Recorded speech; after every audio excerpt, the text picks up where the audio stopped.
হে হে হে হে হে হে হে হে হে you. হ্যাঁ, কিসে? দাঁড়াও দাঁড়াও দাঁড়াও দাঁড়াও। তোমাদের তুমি তো অনেক কিছু জানো।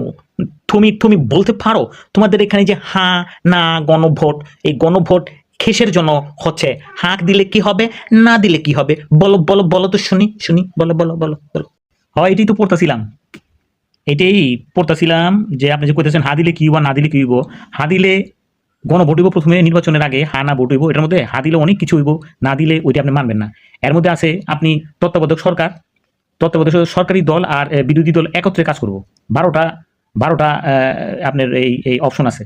১২টা অপশন যদি আপনি রাজি থাকেন তাহলে হা ভোট দিবেন, আর যদি রাজি না থাকেন তাহলে না ভোট দিবেন।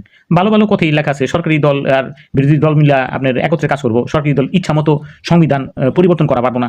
তারপরে সংবিধানের গুরুত্বপূর্ণ পরিবর্তনের ক্ষেত্রে গণভোটের বিধান চালু করা হইব। তারপরে বিরোধী দল ও ডেপুটি স্পিকার এবং গুরুত্বপূর্ণ সংসদীয় কমিটির সমূহ সভাপতি নির্বাচিত হবেন। যত মেয়াদি হোক কেউ ১০ বছরের বেশি থাকতে পারবো না। এই যে আমার বাপের আর আমার জামাইয়ের কইয়া আপনি যে এই সারা জীবন থাকবেন এটি কম যাব না। তারপরে সংসদীয় নারীর নেতৃত্ব, নারীর আসন, আসন আসন আসন আসন নারীর আসন বাড়াইতে হইব। তারপরে ক্ষমতার ভারসাম্য প্রতিষ্ঠার জন্য পার্লামেন্ট একটি উচ্চ কক্ষ গঠিত করব। কথা বুঝছেন নি? তারপরে দেশের বিচার ব্যবস্থা স্বাধীনভাবে কাজ করব। ওই যে আপনার মন চাইলো আপনি দইরা কতটি হান্দা দিলেন, বুঝেন নাই? আমগো এখানে যে আগে বা পরে হওয়ার চিন্তা ভাবনা যে রয়েছে আর কি। কইলে আবার অনেকে আমারে মানে বুঝেন না খোঁজে যোগা, মানে ওই যে আপনার মন চাইলো আপনি দইরা হান্দা দিলেন কতটি, আপনার বাপের বাড়ির আবদার, এটা এগুলি চলবো না। যে মৌলিক অধিকারের সংখ্যা যেমন ইন্টারনেট সেবা, হ্যাঁ আপনি কিছু কইলেই নেট বন্ধ করে দিলেন, হ্যাঁ মানে আপনার মন চাইলো নেট বন্ধ, মন চাইলো রাস্তা বন্ধ, মন চাইলো এটা বন্ধ, মন চাইলো ওইটা বন্ধ, সব বন্ধ করে দিবেন। কারণ আপনি তো আপনার আমরা ভোটের আগে অনেক কিছু কইছেন, ভোট দেওয়ানোর পরে আপনি মানে মাথা বুড়ি শুরু হয়ে গেল, এগুলি চলবো না। কথা বুঝছেন? এটি বন্ধ হয়ে থাকবো। তারপরে আপনার ওই যে দণ্ডপ্রাপ্ত আসামিরে আপনি ইচ্ছা মতো আপনি ক্ষমা করে দিবেন।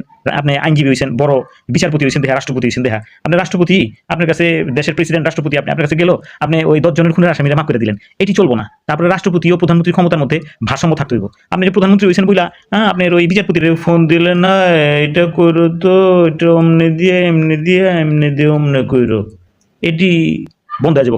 মানে যত ভালো ভালো কথা ভাই, এটি সব এই হায়ের মধ্যে আছে। আর নায়ের মধ্যে যত দেশের মধ্যে যেগুলি আর কি একটু মানে পেজ লাগাবার চাই আর কি, এরা নাটারে পছন্দ করবে আমার কাছে মনে হয়। এটা আমার মতামত। কেন? স্পিচ টু ফ্রিডম, বাক স্বাধীনতা থাকতে হবে কিন্তু। তারপরে রাষ্ট্রভাষা বাংলার পাশাপাশি অন্যান্য ভাষারও আপনি মর্যাদা দিবেন, স্বীকৃতি দিবেন। তারপরে অপরাধীকে বিচারপতি ক্ষমতা মানে মাফ করে দিতে পারবেন, তো কইছি এটি আর কি, এটি মিলা ঝিলাই আর কি একটা নয়া পায়তারা। ভালোই পায়তারাটা হইলে ভালো হয়, কিন্তু খারাপ মানুষের এটি ভালো লাগবে না মনে হয়। আবার আমার খুঁজেন না ভাই, আমি তো ভালো কথা কই, আপনাকে আনন্দ দেই।